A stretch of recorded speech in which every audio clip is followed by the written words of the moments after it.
I hope you understand." "Oh, my," he said. "Oh, my!" "That's your sweet old employer," his wife cried, tauntingly. "That's your dear, kind, grand old Mr. Lamb. Alice has been left out of a good many smaller things, like big dinners and little dances, but this is just the same as serving her notice that she's out of everything. And it's all done by your dear, grand old—" "Look here!" Adams exclaimed. "I don't want to hear any more of that. You can't hold him responsible for everything his grandchildren do, I guess. He probably doesn't know a thing about it.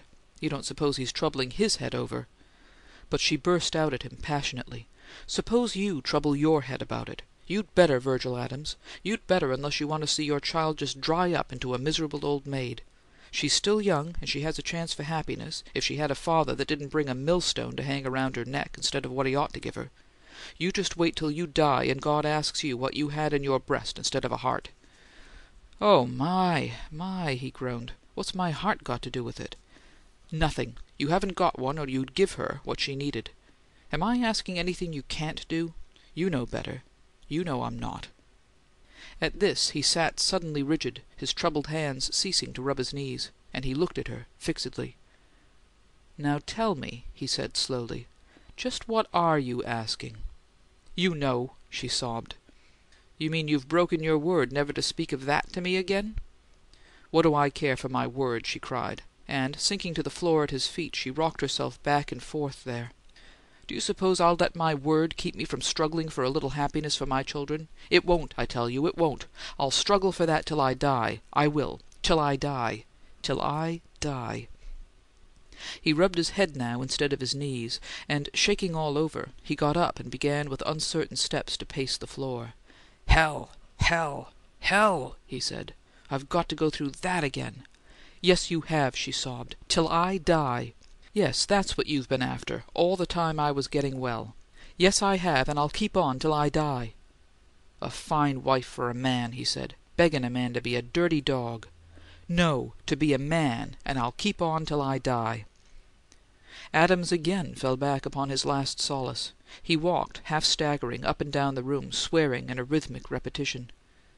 His wife had repetitions of her own, and she kept at them in a voice that rose to a higher and higher pitch, like the sound of an old well pump. "Till I die! Till I die! Till I die!" She ended in a scream, and Alice, coming up the stairs, thanked heaven that Russell had gone. She ran to her father's door and went in.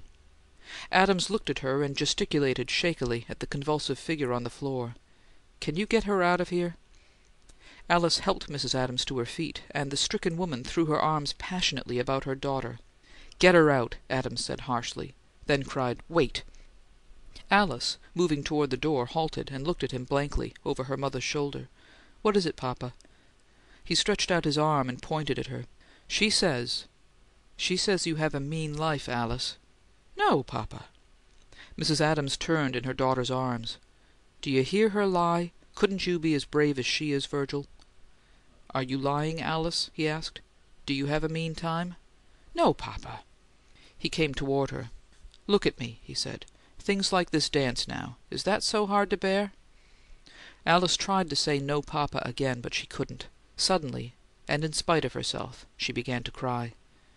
"Do you hear her?" his wife sobbed.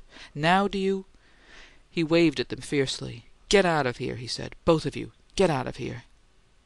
As they went, he dropped in his chair and bent far forward, so that his haggard face was concealed from them.